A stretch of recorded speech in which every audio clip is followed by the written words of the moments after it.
નમસ્કાર, ન્યૂઝ બુલેટિનમાં આપનું સ્વાગત છે। હું છું પંકજ શર્મા। શરૂઆત મહત્વપૂર્ણ ખબરથી। ભાવનગરમાં રંઘોડા ડેમમાં ખામીનો એક મામલો સામે આવ્યો છે, જે મામલે દરવાજો જાતે જ ખુલી જતા પાણીનો ધોધ શરૂ થઈ ગયો। આ ઘટનાની જાણ થતાં જ અધિકારીઓ ડેમ ખાતે દોડી આવ્યા। ડેમના દરવાજાનું રિપેરિંગ કામ પણ કરાયું। ક્ષતિગ્રસ્ત દરવાજાનું કામ પૂરું થઈ ગયું છે। કામ પૂરું થતાં અધિકારીઓએ રાહતનો શ્વાસ લીધો છે। રંઘોડા ડેમનો દરવાજો અચાનક ખુલી ગયો અને તેના કારણે તેનું રિપેરિંગ કામ શરૂ કરવામાં આવ્યું હતું। અચાનક क्षतिग्रस्त दरवाजो है ए रिपेरिंग काम पूરું થયું અને ઘણું બધું પાણી જે છે એ વહી ગયું હતું। નીચાણવાળા જે ગામો છે તેને એલર્ટ પણ કરવામાં આવ્યા હતા। રંઘોડા ડેમનો આ દ્રશ્ય જ્યાં અચાનક દરવાજો ક્ષતિગ્રસ્ત બન્યો, ખામી સામે આવી અને તે પાણીનો ધોધ છે એ શરૂ થઈ ગયો હતો। જો કે તાત્કાલિક આ દરવાજાનું રિપેરિંગ કામ શરૂ કરાયું હતું અને હવે આ કામગીરી પૂરી થઈ ચૂકી છે। અધિકારીઓએ રાહતનો શ્વાસ લીધો છે। ગીર સોમનાથમાં એસએમસી પર થયેલા હુમલાનો જે મામલો હતો, આ મામલામાં આરોપીઓના 7 દિવસના રિમાન્ડ મંજૂર થયા છે। તમામ 33 આરોપીઓના 7 દિવસના રિમાન્ડ મંજૂર થયા છે।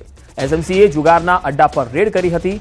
7 જુલાઈએ રાત્રે વેરાવળ કોળીવાડા વિસ્તારમાં બનાવ છે। લોકોના ટોળાએ એસએમસી પર હુમલો કર્યો હતો। સ્થાનિક પોલીસે આવી એસએમસી અધિકારીઓને બહાર કાઢ્યા હતા। વેરાવળ સિટી પીઆઈ અને એલસીબી પીએસઆઈને લીવ રિઝર્વ પર મૂક્યાની પણ ચર્ચાઓ છે। ગીર સોમનાથમાં એસએમસીની ટીમ પર જે હુમલો થયો હતો, લોકોના ટોળાએ એસએમસીની ટીમ પર જે હુમલો કર્યો હતો, આ મામલે 7 જે દિવસના રિમાન્ડ છે એ આરોપીઓના મંજૂર થયા છે। આ તમામ 33 આરોપીઓના 7 દિવસના રિમાન્ડ કોર્ટે મંજૂર કર્યા છે। એસએમસીએ જુગારના અડ્ડા પર રેડ પાડી હતી અને ત્યારબાદ આરોપીઓએ એસએમસીની ટીમ પર હુમલો કરી દીધો હતો। આ મામલે કોર્ટમાં સુનાવણી થઈ। વધુ માહિતી મેળવીએ, સંવાદદાતા દિનેશ સોલંકી જોડાયા છે। દિનેશ, આ 33 આરોપીઓના 7 દિવસના જે રિમાન્ડ મંજૂર થયા છે, શું વધુ અપડેટ છે આ અંગે? જી બિલકુલ પંકજ, આ જે ઘટના છે તે 7 જુલાઈની છે કે મોડી રાત્રે વેરાવળના કોળીવાડા વિસ્તારની અંદર એસએમસી છે તેમની ટીમ દ્વારા દરોડા પાડવામાં આવ્યા હતા। જો કે આ દરોડાની અંદર સ્થાનિક લોકો દ્વારા જે છે તે જુગારીઓને બચાવવા માટે થઈ અને એસએમસીની ટીમ છે તેમનો ઘેરાવો કર્યો હતો અને ત્યારબાદ એસએમસીના જે પીએસઆઈ છે તેમના દ્વારા 2 રાઉન્ડ ફાયરિંગ પણ કરવામાં આવ્યું હતું અને ત્યારબાદ કહી શકાય કે સ્થાનિક પોલીસે આ એસએમસીની ટીમ છે તેમને આ ટોળામાંથી સુરક્ષિત બહાર કાઢી હતી। જો કે બીજી તરફ બીજા જ દિવસે એસએમસી દ્વારા છે તે ફરિયાદ નોંધવામાં આવી હતી અને તેમાં ટોટલ 33 જેટલા લોકો છે તેઓની ધરપકડ કરવામાં આવી છે અને આ 33 તમામ જે આરોપીઓ છે તેઓને વેરાવળ કોર્ટ દ્વારા છે તે 7 દિવસના રિમાન્ડ મંજૂર કરવામાં આવ્યા છે। તો બીજી તરફ આ જે ઘટના બની હતી તેમને લઈને ઘેરા પ્રત્યાઘાતો પકડ્યા છે। રેન્જ આઈજી છે તેઓ પણ ક્યાંક ને ક્યાંક એક્શનમાં આવ્યા છે અને તેમના દ્વારા હાલ જે ચર્ચા જાદી છે તે પ્રમાણે વેરાવળ પીઆઈ ગઢવી અને તેમજ એલસીબી પીએસઆઈ જે એસએલ જેબલિયા છે તેઓને લીવ રિઝર્વ ઉપર રાખવાની સૂચના પણ આપવામાં આવી હોય તેવી માહિતી પ્રાપ્ત થઈ રહી છે। જી દિનેશ, આભાર માહિતી આપવા માટે। સુરતના કામરેજના માછીવાડ વિસ્તારમાં તાપી નદીના કિનારે જમીન ધોવાણની ગંભીર સમસ્યા સામે આવી। પરિસ્થિતિની સમીક્ષા કરવા આરોગ્ય મંત્રી અને કામરેજના ધારાસભ્ય પ્રફુલ પાનસેરિયા સંબંધિત વિભાગના અધિકારીઓ સાથે સ્થળ પર પહોંચ્યા। અસરગ્રસ્ત પરિવારોની રજૂઆતો સાંભળ્યા બાદ મંત્રીએ તંત્રને આવતીકાલથી તાત્કાલિક કામગીરી શરૂ કરવાની સૂચના આપી। પ્રોટેક્શન વોલ બનાવવાની પણ સૂચના અપાઈ। હાલ 25 થી વધુ પરિવારો ઘર નદીમાં ધરાશાયી થવાના ભય વચ્ચે જીવન જીવી રહ્યા છે। વરસાદ ખૂબ પડવાથી નદી કિનારાનો આ ભાગ ખૂબ ધોવાણો છે અને તમે જોતા હશો મકાનો એકદમ નદી કિનારે આવી ગયા છે, જે ભવિષ્યમાં જાનહાનિ થવાના પૂરી શક્યતા હોવાથી અહીંયા પથ્થરની 300 મીટર જેટલી અંદાજે એક પ્રોટેક્શન હોલ બનાવવા માટે સિંચાઈ વિભાગના અધિકારીને અમે અહીંયા આવ્યા છીએ। આ દિવાલ બનવાનું કામ કાલેથી જ શરૂ થશે, જે યુદ્ધના ધોરણે પૂરું કરવા માટેની સૂચના આપવામાં આવેલી છે। સુરત મહાનગરપાલિકાના લિંબાયત ઝોનમાં તાજેતરમાં આવેલા ખાડીપુર બાદ હવે સફાઈની કામગીરીને લઈને વિવાદ ઉભો થયો। પૂરનું પાણી ઓસર્યાને 2 દિવસથી વધુ સમય વીતી ગયો, છતાં અનેક સ્લમ અને શ્રમિક વિસ્તારોમાં કાદવ, કચરો અને ગંદકી યથાવત હોવાનો આરોપ કરવામાં આવ્યો। આ મુદ્દે કોંગ્રેસના પૂર્વ કોર્પોરેટર અસલમ સાયકલવાલાએ સુરત મહાનગરપાલિકાના કમિશનર અને જિલ્લા કલેક્ટરને લેખિતમાં રજૂઆત કરી જવાબદાર અધિકારીઓ સામે કડક કાર્યવાહીની માંગ કરી।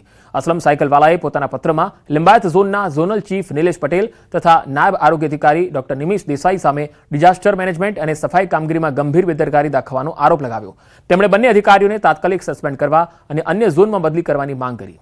સાથે જ લિંબાયત વિસ્તારમાં અગાઉ ફરજ બજાવી ચૂકેલા અનુભવી આરોગ્ય અધિકારીઓને તાત્કાલિક અહીંની જવાબદારી સોંપી આગામી 24 કલાકમાં સમગ્ર વિસ્તારમાં યુદ્ધના ધોરણે સફાઈ કામગીરી પૂરી થાય એવી પણ માંગ કરી। તેમ છતાં સુરત મહાનગરપાલિકાનું તંત્ર હજુ લિંબાયત વિસ્તારમાં આવેલ રજા ચોક, ફૂલવાડી બેઠી કોલોની વિસ્તારમાંથી કચરો ઉપાડી નથી શક્યો અને આ કચરો એટલો વાસ મારે જેટલી ગંદકી છે કે જેના કારણે રોગચાળો ફાટી જવાનો ભય છે. ગીચ વસ્તી છે અને લોકો ત્રાહિમામ પોકારી રહ્યા છે. સુરતના મોટા વરાછા વિસ્તારમાં રહેતા અલ્પેશ દેસાઈ ખાડીના તેજ વહેણમાં તણાઈ જતા મોત નીપજ્યું હતું, જેના કારણે સમગ્ર પંથકમાં અરેરાટી વ્યાપી ગઈ. ઘટનાની જાણ થતાં પરિવારજનો અને સ્થાનિકોએ તંત્રને જાણ કરી. જોકે પરિવારનો આક્ષેપ છે કે શરૂઆતમાં શોધખોળની કામગીરીમાં જરૂરી ગંભીરતા દાખવવામાં આવી નહોતી અને મંત્રી પ્રફુલ્લ પાનસેરિયાની રજૂઆત બાદ જ વહીવટીતંત્ર સક્રિય થયું. જોકે લાંબી શોધખોળ બાદ અલ્પેશ દેસાઈનો મૃતદેહ મળી આવ્યો. પરિવારજનોએ સરકાર અને તંત્ર સામે ગંભીર સવાલ ઉઠાવ્યા. પરિવારનું કહેવું છે કે જો સમયસર યોગ્ય શોધખોળ હાથ ધરાઈ હોત તો કદાચ પરિણામ અલગ હોઈ શકતું. તેમણે જવાબદાર અધિકારીઓ સામે કડક કાર્યવાહીની માંગ કરી અને હવે પરિવારે આ મામલે નિષ્પક્ષ તપાસ અને ન્યાયની માંગ કરી. અને અમને જાણ થઈ તો અમે ત્યાં પહોંચ્યા. એમ્બ્યુલન્સ છે, PCR છે, ફાયર બ્રિગેડ છે, એમને ફોન કરીએ છીએ તો કોઈ આવવા હાજર નથી, પડવા રાજી નથી. એવું કહે છે કે રિસ્ક છે આમાં. એમનું એવું કેવું છે કે પરિવારને કહીને ગયા છે કે અહીંયા કઈ મળ્યું નથી, પણ અમને કોઈ કહીને જ નથી ગયું. અને મારા બાળકને હું શું કહું? મારું બાળક મને દર વખતે પૂછે છે મારા ડેડી ક્યારે આવશે. અધિકારીઓ ભ્રષ્ટાચાર, એક પણ ખાતું એવું બાકી નથી કે ભ્રષ્ટાચાર ન હોય. દરેક ખાતામાં ભ્રષ્ટાચાર આ માનવ સર્જિત પૂર છે. દરેકના ઘરમાં, દુકાનોમાં, ધંધાના સ્થળોમાં, મશીનરીમાં પાણી ગરી જાય છે અને અબજો રૂપિયાની આ સુરતને નુકસાની છે. અરવલ્લીમાં શ્રમિક મહિલાની રોડ પર પ્રસૂતિ. બાયડ સાઠંબા રોડ પર પ્રસૂતિ થઈ. પતિ સાથે બાઇક પર જઈ રહેલી મહિલાને પીડા ઉપડી. અસહ્ય દુખાવા બાદ રોડ પર જ બાળકીનો જન્મ થઈ ગયો. શ્રમિક પત્ની માટે રસ્તા પર મદદ માંગી રહ્યો હતો. એક રાહદારીએ તરત 108ને કોલ કરી અને મદદ કરી. મહિલાને બાળકી સાથે હોસ્પિટલ ખસેડાઈ. હાલ મહિલા અને બાળકી બંને સુરક્ષિત છે. હું ગાંધીનગર કામ કરતો હતો ત્યાં, અને મારી વાઈફને પૂરા મહિના હતા અને ત્યાંથી નીકળ્યો, બાયડ સાઠંબા આવ્યો અને ત્યાં અચાનક જ દુખાવો ઊભો થયો. ત્યાંથી મને એક ભાઈની મદદ મળી.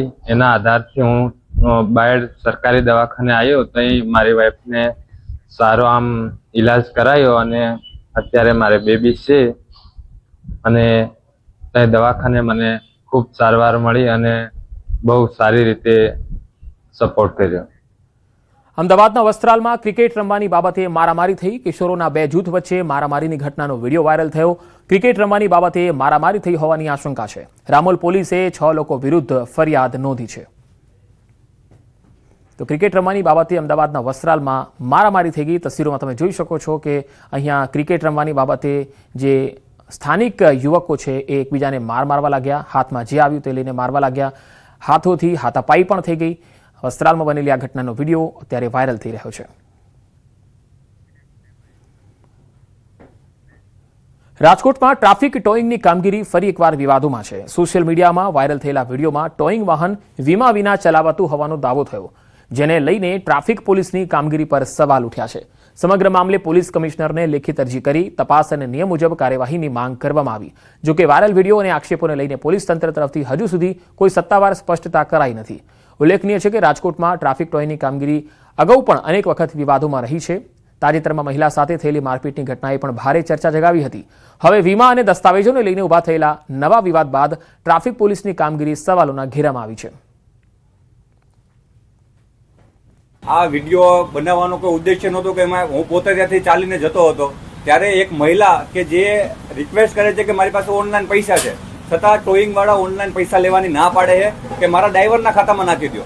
એટલે જે કોઈ ઓથેન્ટિક વસ્તુ નથી. આ વસ્તુ જ્યારે મારા નજરમાં આવી ત્યારે મેં સાહેબને જાણ કરવામાં આવી તો સાહેબ દ્વારા એવું કહેવામાં આવ્યું કે તમે કોણ છો? મને કહી શકાય કે મેં કીધું કે હું એડવોકેટ છું, કે જે હોય તે સાઈડમાં વહી જાઓ, આમના પાસે પૈસા તો લેવામાં આવશે. આવી મને ઘટના કહેવામાં આવી. ત્યારબાદ મેં તે લોકોને સાહેબને મેં કીધું કે સર રિક્વેસ્ટ કરી કે સર એવું હોય તો હું એ બેનના જે પૈસા છે એ આપી દઉં અને ખાતામાંથી મારામાં લઈ લઉં. એટલે જે રોકડા લેવડ થઈ તો મને આશંકા થઈને સાહેબને એનાથી ઉગ્રતા થઈ. અમરેલીમાં બનાવટી પિસ્ટલ સાથે એક શખ્સ પકડાયો. મધ્યપ્રદેશનો મોહમ્મદ શેખ ખાંભા પોલીસની પકડમાં આવ્યો. 2 કારતૂસ અને દેશી બનાવટી પિસ્ટલ જપ્ત કરાઈ છે. પિસ્ટલ સપ્લાય થાય તે પહેલા પોલીસે ઝડપી પાડી. ગુડગાંવથી મોકલાયેલી પિસ્ટલનો ખુલાસો, પિસ્ટલ મંગાવનાર અને સપ્લાય ચેઇન સુધી પહોંચવા તપાસ તેજ કરાઈ છે.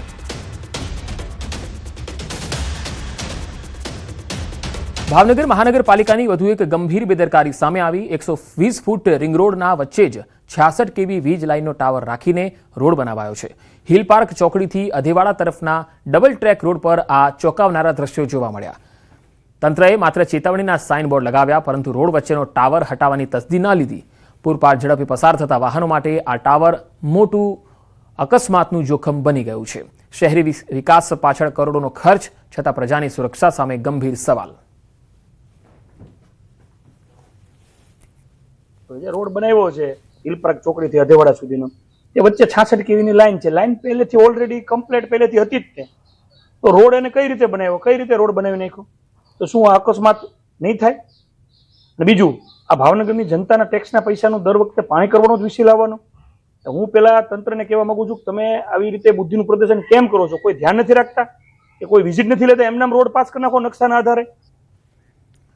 ઉત્તર પ્રદેશના મુગલસરાયમાં રોડ પહોળો કરવાની કામગીરી દરમિયાન મોટી દુર્ઘટના બની. સ્ટેશન સામે આવેલું પ્રાચીન કાલી માતાનું મંદિર જેસીબીથી તોડતી વખતે ગુંબજ અચાનક નીચે તૂટી પડ્યો.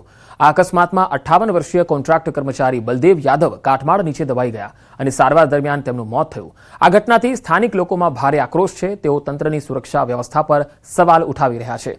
લોકોનો આરોપ છે કે કામગીરી દરમિયાન સુરક્ષાના કોઈ પૂરતા પગલાં લેવાયા ન હતા.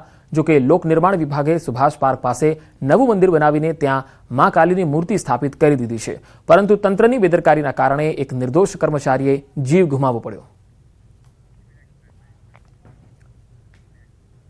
અંબાજી મંદિરના ભંડારમાંથી ₹1,04,000ની ચોરીનો પ્રયાસ થયો. નોટોનું બંડલ સંતાડતો કર્મચારી સીસીટીવીમાં કેદ થયો છે. ગણતરી દરમિયાન બાથરૂમ જવાના બહાને નોટોનું બંડલ સંતાડી બહાર નીકળ્યો અને નોટોનું બંડલ નીચે પડી ગયું. નોટોનું બંડલ નીચે પડતા કર્મચારીનો ભાંડો ફૂટ્યો. ભંડારની ગણતરી દરમિયાન આ કર્મચારીની કરતૂત સામે આવી. ₹500ની 208 નોટો સાથે રંગે હાથે આ કર્મચારી પકડાઈ ગયો. અન્ય કર્મચારી જોઈ જતા તાત્કાલિક અધિકારીને જાણ કરાઈ. હંગામી કર્મચારી ચિરાગ ઠાકોર સામે પોલીસ ફરિયાદ નોંધાઈ છે. જિલ્લા કલેક્ટર દ્વારા કરવામાં આવી કડક કાર્યવાહી. રાજ્યમાં શાળા ડ્રોપ આઉટ રેશિયો ઘટાડવા માટે સરકાર દ્વારા બેક ટુ સ્કૂલ મિશન ચલાવવામાં આવી રહ્યું છે, જે અંતર્ગત મુખ્યમંત્રી ભૂપેન્દ્ર પટેલે બનાસકાંઠાના તેનીવાડામાં બાળકો સાથે સંવાદ સાધ્યો. મુખ્યમંત્રીએ બાળકોને નિયમિત શાળાએ જવા અને ઊંચા લક્ષ્યાંકો પ્રાપ્ત કરવા પ્રોત્સાહિત કર્યા. અધવચ્ચે અભ્યાસ છોડનારા બાળકોને ફરી શિક્ષણના મુખ્ય પ્રવાહમાં લાવવા જોરશોરથી આ અભિયાન ચલાવાયું છે.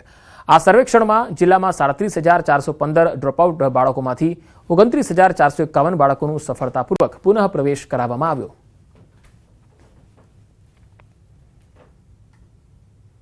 અને અમે પાછું અભ્યાસ કરવાનું ચાલુ કર્યું અને અમારા છાપી વડિયાળા સ્કૂલમાં અમને સારું ભણાવવામાં આવે છે અને અમારી સ્કૂલ સારી ગમે છે. અમને હમણાં ભૂપેન્દ્રભાઈ પટેલ આવ્યા હતા અને અમને સમજાવીને ગયા.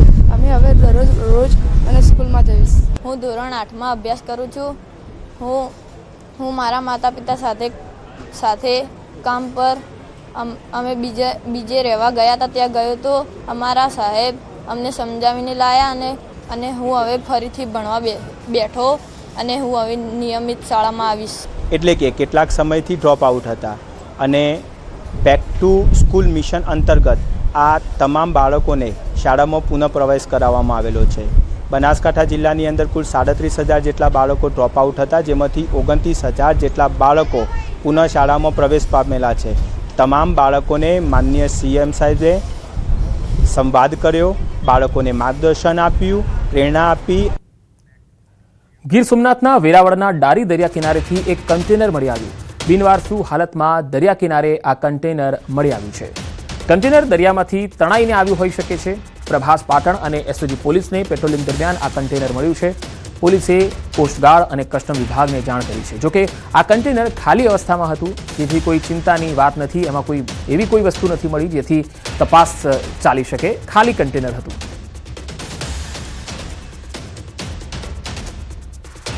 તો બિનવારસી હાલતમાં આ કન્ટેનર મળ્યું છે. જોકે આ કન્ટેનર અહીંયા કોના દ્વારા લાવવામાં આવ્યું છે અથવા કેવી રીતે અહીંયા પહોંચ્યું, આ અંગે તપાસનો વિષય છે. કોસ્ટગાર્ડની ટીમ અને કસ્ટમ વિભાગ જે છે આ અંગે તપાસ કરશે. જોકે આખું કન્ટેનર ખાલી અવસ્થામાં હતું.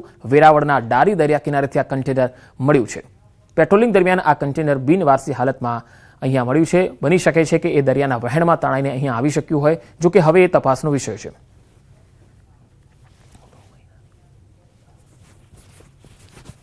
તો બિનવારસી હાલતમાં આ કન્ટેનર મળ્યું છે, જેના દ્રશ્યો અમે આપને બતાવી રહ્યા છીએ.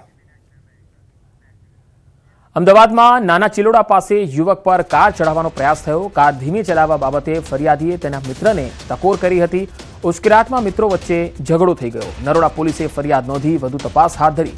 આખી ઘટના સીસીટીવીમાં પણ કેદ થઈ છે. ફરી એકવાર આ તસવીરો તમે જોઈ શકો છો. એક મિત્રએ મિત્ર પર કાર ચઢાવવાનો પ્રયાસ કર્યો હતો. ફરી એકવાર આ દ્રશ્યો જુઓ. ચિલોડા પાસેનો આ બનાવ છે. નાના ચિલોડા પાસે યુવક પર કાર ચઢાવવાનો આ પ્રયાસ થયો. કાર ધીમે ચલાવવાની બાબતે ફરિયાદીએ તેના મિત્રને ટકોર કરી. ઉશ્કેરાટમાં આવીને મિત્રો વચ્ચે ઝઘડો થઈ ગયો. નરોડા પોલીસે ફરિયાદ નોંધી અને તપાસ હાથ ધરી છે. આખી ઘટના કઈ રીતે બની છે તસવીરોમાં તમે જોઈ શકો છો. આ કાર કઈ રીતે તે યુવક પર ચડાવવાનો પ્રયાસ કરે છે.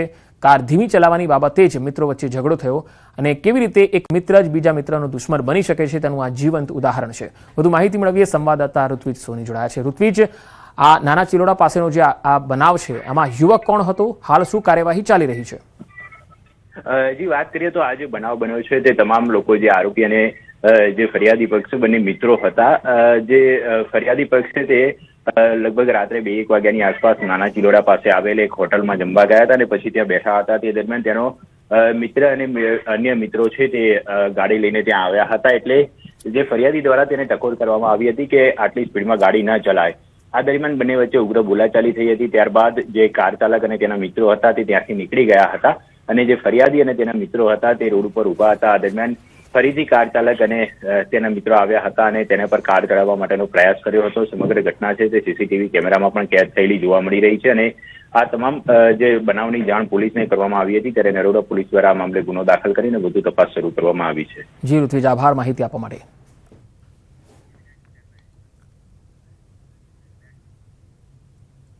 પોરબંદરમાં 41 હોસ્પિટલોને બિલ્ડિંગ યુઝ એટલે કે બીયુ પરમિશન વગર કાર્યરત હોવાના મુદ્દે મહાનગરપાલિકાએ આખરી નોટિસ ફટકારતા વિવાદ થયો છે. કોંગ્રેસ અને ઇન્ડિયન મેડિકલ એસોસિએશને આ કાર્યવાહી સામે સવાલ ઉઠાવ્યા છે. તેમનો આરોપ છે કે ભૂતકાળમાં નગરપાલિકાએ જ મંજૂરીઓ આપી હતી, જેના આધારે હોસ્પિટલને ફાયર એનઓસી સહિતના પ્રમાણપત્રો મળ્યા. હવે વર્ષો બાદ હોસ્પિટલ સંચાલકોને જવાબદાર ઠેરવવા કરતા નિયમ ભંગ કરીને મંજૂરી આપનારાઓ સામે કાર્યવાહી થવી જોઈએ તેવી માંગ કરી છે. મેં આ ડોક્યુમેન્ટો અમે તેમને રજૂ કરેલા જ છે. એ સિવાય એ ડોક્યુમેન્ટના આધારે જ અમને લાઇટ કનેક્શન, નગરપાલિકામાં રજિસ્ટ્રેશન, ધંધાકીય જે સી ફોર્મ કહેવાય છે, હાઉસ ટેક્સ, જીપીસીબીનું રજિસ્ટ્રેશન, ફાયર સેફ્ટીનું એનઓસી, આ બધા સર્ટિફિકેટ્સ અમને એ બાંધકામની મંજૂરી ઉપરથી જ મળેલા છે. કઈ સર્ટિફિકેટ હોય તો રજૂ કરો. તો આગામી જ્યારે નગરપાલિકા હતી તો એ ટીપીના ચેરમેનની સાઇનથી બધાને આપવામાં આવી છે. તો ખરેખર આ અધિકારીઓ પણ એમાં અત્યાર સુધી શું સૂતા હતા? એ અધિકારીઓને શું ખબર નહોતી? તો શું કામ અત્યાર સુધી જો બિનકાયદેસર હોય તો અત્યાર સુધી શું કામ હાલવા દીધી છે? તો બીજી તરફ મનપાનું કહેવું છે કે અગાઉ 3 નોટિસો છતાં સંતોષકારક જવાબ ન મળતા હવે અંતિમ નોટિસ આપવામાં આવી છે. 17 ડિસેમ્બર પહેલા નિયમિતકરણ અને યોજના હેઠળ અરજી કરવાની અપીલ કરાઈ છે. એ જે રજા ચીઠી આપવામાં આવેલી છે એ તત્કાલીન કલેક્ટરશ્રી દ્વારા રદ કરવામાં આવેલી છે. આવી જે હોસ્પિટલો છે એને અત્યારથી જે અદ્યતન એમની પાસે રજા ચીઠ્ઠી હોય કે બીયુ પરમિશન હોય તો એ અત્યારે જે પ્રવર્તમાન કાયદા છે એ પ્રમાણેની રજૂ કરવા જણાવેલ છે. જૂનાગઢના વિસાવદર સ્થિત એનસી પરમાર ગર્લ્સ હાઈસ્કૂલની ઇમારત જર્જરિત બની.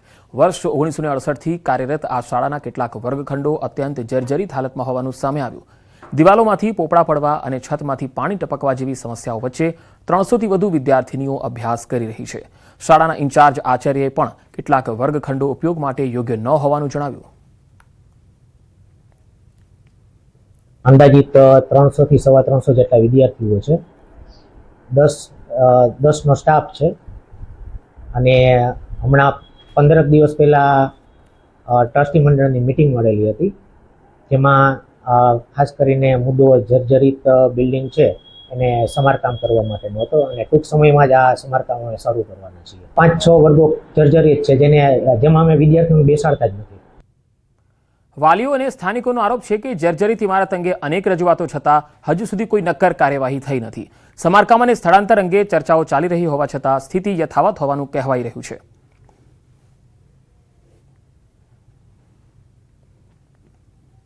મેં અનેકવાર ગસ્ટ સ્કૂલમાં રજૂઆત કરી છે, જે દર્જિત હાલતમાં અત્યારે છે એમાં 300 જેટલી છોકરીઓ ભણે છે. અનેક વાર રજૂઆત છતાં રજૂઆત કરીએ તો એ લોકો એમ કહે છે કે અમે ઉપર રજૂઆત કરી છે, આજ દિન સુધી 6 મહિના ત્યાં રજૂઆત જ હાલે છે, એનો નિર્ણય કાંઈ આવ્યો નથી અને ખંડેર હાલતમાં આખી સ્કૂલ છે.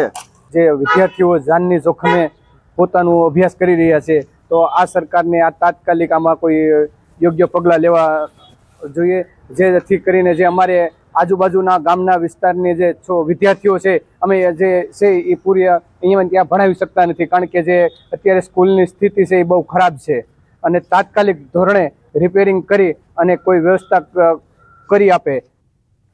તો સમગ્ર મામલે જિલ્લા શિક્ષણ અધિકારીએ જરૂરી પ્રક્રિયા ચાલુ હોવાનું જણાવ્યું, જ્યારે વાલીઓ વિદ્યાર્થીનીઓની સુરક્ષા માટે તાત્કાલિક પગલાંની માંગ કરી રહ્યા છે.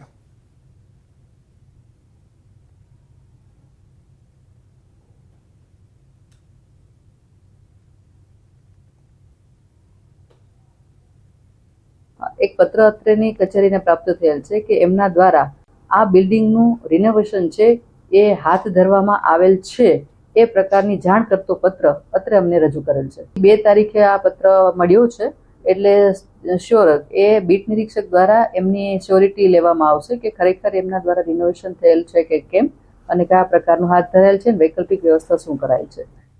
છોટાઉદેપુર જિલ્લાના સંખેડા તાલુકાના વાસણા ગામે શ્રી આનંદવર્ધન આશ્રમના ઉદ્ઘાટન પ્રસંગ યોજાયો, જેમાં જગતગુરુ શંકરાચાર્ય સ્વામી સદાનંદ સરસ્વતી મહારાજ ઉપસ્થિત રહ્યા. અહીં તેમણે સંબોધન કરતા આદિવાસી વિસ્તારોમાં થઈ રહેલા ધર્મ પરિવર્તન અંગે પોતાના વિચારો રજૂ કર્યા અને આ દરમિયાન ધર્મ પરિવર્તન કરી ચૂકેલા 25 લોકોની વિધિવત ઘર વાપસી કરાવવામાં આવી. તેમણે જણાવ્યું કે હિન્દુ સમાજ એક હશે તો કોઈ આક્રમણ નહીં કરી શકે, મંદિરોનું ધન લેવાનો કોઈને અધિકાર નથી, મંદિરમાં આવેલ દાન મંદિર માટે જ વપરાવવું જોઈએ. તેમણે વધુમાં ઉમેર્યું કે આદિવાસી સમાજના લોકોને ભોળવીને મિશનરીઓ ધર્મ પરિવર્તન કરાવે છે, જે એક ચિંતાનો વિષય છે. अपने धर्म का त्याग नहीं करना है. इन लोगों ने ही आदिवासी समाज में अपनी परंपरा सुरक्षित रखी. धर्म परिवर्तन करने से एक नुकसान और है. जो व्यक्ति जिस जाति में है, जिस समाज में है, उससे निकल करके जब दूसरे धर्म में जाएगा तो अपने धर्म के संस्कार और संस्कृति तो नष्ट करेगा ना. જે ધાર્મિક સંસ્થાઓ છે, જે સનાતનની સંસ્થાઓ છે, આ સનાતનની સંસ્થાઓની અંદર આવતું ધન જે તે જગ્યાએ જે તે સ્થળે આવતું હોય તેના તે જ વિસ્તારના વૃદ્ધાશ્રમો, તે જ વિસ્તારની ગૌશાળાઓ, યજ્ઞશાળાઓ, આધ્યાત્મિક કેન્દ્રના વિકાસ માટે એ ધન ત્યાં વપરાય, સનાતનની આવક સનાતનમાં વપરાય અને લોક કલ્યાણની વાત કરી અને લોકોના કલ્યાણ માટેના આ ભાગમાં અમે સૌ સાથે છીએ. હું સ્વામી નિજાનંદગીરી આહવાન કરું છું, પોતાના મૂળ ધર્મને ન ભૂલો. જળ, જંગલ અને જમીન, પ્રકૃતિ માતાના આપણે સંતાનો છીએ, પ્રકૃતિની પૂજા કરતા આવ્યા છીએ, તો એ પ્રકૃતિની પૂજા કરતા રહીએ. અમદાવાદની ઐતિહાસિક રથયાત્રા પહેલા ભગવાન જગન્નાથજીના મોસાળ સરસપુરમાં ભક્તિ અને પરંપરાનો અનોખો માહોલ અહીંયા જોવા મળ્યો. જગન્નાથજી, બહેન સુભદ્રાજી અને ભાઈ બલદેવજીના લાખેણી મામેરાના દર્શન માટે મંદિરના દ્વાર આજે ભક્તો માટે ખુલ્લા મુકાયા. ભગવાનને ખાસ છોગાવાળી અણિયારી પાઘડી પહેરાવવામાં આવી, જ્યારે બહેન સુભદ્રાજીને આકર્ષક પાર્વતી શણગાર કરાયો. બહુ રાજી થઈ જાય છે. આ વખતે તેવા સારા બનાવીએ, સુંદર બનાવીએ તો તેવું અલૌકિક બનાવીએ, અમે ખાસ ધ્યાન રાખીએ છીએ. એમાં હેન્ડવર્ક હોય, જરદોશી હોય, રેશમ વર્ક હોય, એ બધું અમે જેટલું બને એટલું વિશેષતા આપીએ છીએ. 10 વર્ષથી અમે આ વાડા બનાવીએ મામેરાના. રથયાત્રા પૂર્વે યોજાતો આ મામેરાનો પ્રસંગ અમદાવાદની વર્ષો જૂની ધાર્મિક પરંપરાનો મહત્વનો ભાગ છે. ભગવાનના ભાણેજોના લાખેણી મામેરાના દર્શન માટે મોટી સંખ્યામાં શ્રદ્ધાળુઓ સરસપુર પહોંચ્યા. મંદિર ટ્રસ્ટ દ્વારા ભક્તોની સુવિધા અને દર્શન વ્યવસ્થાને લઈને ખાસ આયોજન પણ કરવામાં આવ્યું. દર્શન કરી રહ્યા છો એ વંદાનથી બનાવવામાં આવે છે, એમાં રેશમ વર્કનું કામ કરવામાં આવ્યું છે અને જે આપ વસ્ત્રો જે આપ નિહાળી રહ્યા છો તે એ જરદોશી વર્કની અંદર મયુરથીમ ઉપર બનાવવામાં આવ્યા છે. તદુપરાંત જે સોનાના ચાંદીના જે મોટા હાર બનાવવામાં આવે છે એ પણ બોલ્સની ડિઝાઇન ઉપર બનાવવામાં આવ્યા છે. આજના પ્રસંગ વિશે એમ કહેવાય કે જ્યારે દીકરીનું મામેરું હોય ત્યારે આપણા ઘેર મોસાળું આવે તો કેવું આનંદ થાય. એમ કહેવાય કે મોટાના મામેરા આયા ચાલો જોવા જઈએ રે, મામેરામાં સુસુ લાવ્યા ચાલો જોવા જઈએ. કાં તો જગતના નાથનું મામેરું છે. તો એના મામેરામાં તો કોઈ વસ્તુની ખોટ હોય જ નહીં. જગતનો નાથ જ્યારે પધાર્યો હોય ત્યારે અલૌકિક ભગવાન અલંકાર અર્પણ કરી અને આનંદ ઉલ્લાસથી ભક્તિમય આ રથયાત્રા પર્વ ઉજવીએ. અમદાવાદ અને ગાંધીનગરના ભક્તો માટે આનંદના સમાચાર. અડાલજ સ્થિત શ્રી જગન્નાથ મંદિરે 16 જુલાઈએ ભગવાન શ્રી જગન્નાથજીની ભવ્ય રથયાત્રાનું આયોજન થયું. સવારે 8 વાગ્યાથી શરૂ થયેલી આ યાત્રા સાંજે 6 વાગ્યા વિધિ વિધાન સાથે ધાર્મિક વિધિઓ અને ભક્તિમય કાર્યક્રમો સાથે સંપન્ન થવાની છે. Shri Jagannath cultural academy and research centre દ્વારા આયોજિત આ છઠ્ઠી રથયાત્રામાં પુરીની પરંપરા મુજબ વિવિધ ધાર્મિક વિધિઓ અને ભક્તિમય કાર્યક્રમો પણ યોજાશે. મુખ્યમંત્રી ભૂપેન્દ્ર પટેલ મુખ્ય અતિથિ તરીકે હાજરી આપશે, જ્યારે 20,000થી પણ વધારે ભક્તો દર્શનનો લહાવો લેશે. લગભગ 15,000 થી 20,000 જેટલા લોકો ભગવાન જગન્નાથના દર્શન માટે આવે છે. આ વખતે જગન્નાથ મંદિરની રથયાત્રા જે 9 વાગે શરૂ થશે, તો એની જે વિધિ છે એ વિધિમાં રાજ્યના મુખ્યમંત્રી ભૂપેન્દ્રભાઈ પટેલ ઉપસ્થિત રહેવાના છે, ગાંધીનગરના મેયર પણ ઉપસ્થિત રહેવાના છે અને પૂર્વ રાજ્યસભાના સભ્ય તરીકે હું પણ ઉપસ્થિત રહેવાનો છું. રથયાત્રા જો છે 16મી તારીખે તૈયાર થાય છે અને એક દિવસનો કાર્યક્રમ નથી અને એનો સાથે 9 દિવસ જો છે સાંસ્કૃતિક કાર્યક્રમ બરાબર થવાના છે અને અમારી જો આયોજન છે એવું ગણતરી છે કે 25,000 લોકો જો છે આનો લાભ લેશે અને બધા માટે પ્રસાદનું બંદોબસ્ત પણ મંદિર તરફથી કરવામાં આવે છે.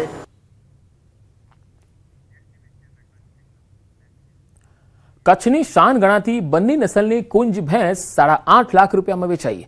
આ ઐતિહાસિક સોદો ભારે ચર્ચામાં છે. આ ભેંસ કચ્છના નખત્રાણા તાલુકાના તલ ગામના પશુપાલક જત અભિદ્રીમભાઈની માલિકીની હતી. અમદાવાદના કઠવાડા ગામના જાણીતા પશુપાલક લાલભાઈ દેસાઈએ કુંજને ખરીદી છે. આ ભેંસ તેના મજબૂત શારીરિક બાંધા અને આકર્ષક ગોળાકાર શિંગડાને કારણે પશુપાલકોમાં આકર્ષણનું કેન્દ્ર બની છે. બન્ની નસલ તેની ઉત્તમ દૂધ ઉત્પાદન ક્ષમતા અને કઠિન પરિસ્થિતિમાં ટકી રહેવાની તાકાત માટે દેશભરમાં વિખ્યાત છે. આ સોદાએ પશુપાલન ક્ષેત્રે ફરી એકવાર કચ્છની બન્ની નસલનું ગૌરવ વધાર્યું છે. તો બન્ની નસલની આ જે ભેંસ તમે જોઈ રહ્યા છો એ 8.5 લાખ રૂપિયામાં વેચાઈ છે, જેનું નામ કુંજ આપવામાં આવ્યું છે. અને ઐતિહાસિક સોદાથી પશુપાલન જગતમાં પણ ભારે ચર્ચાઓ છે અને બન્ની નસલની જે ડિમાન્ડ હોય છે એ અહીંયા આગળ આપણે જોઈ શકીએ છીએ, કારણ કે આ ભેંસ જે છે એ સૌથી વધુ દૂધ આપતી હોય છે અને જે નસલ પેદા થતી હોય છે એ પણ ખૂબ સારી બાંધાની હોય છે, આકર્ષક હોય છે. તેના શિંગડા પણ ખૂબ જ ગોળાકાર અને આકર્ષક હોય છે. તો આ બુલેટિનમાં અત્યારે આટલું જ. નમસ્કાર.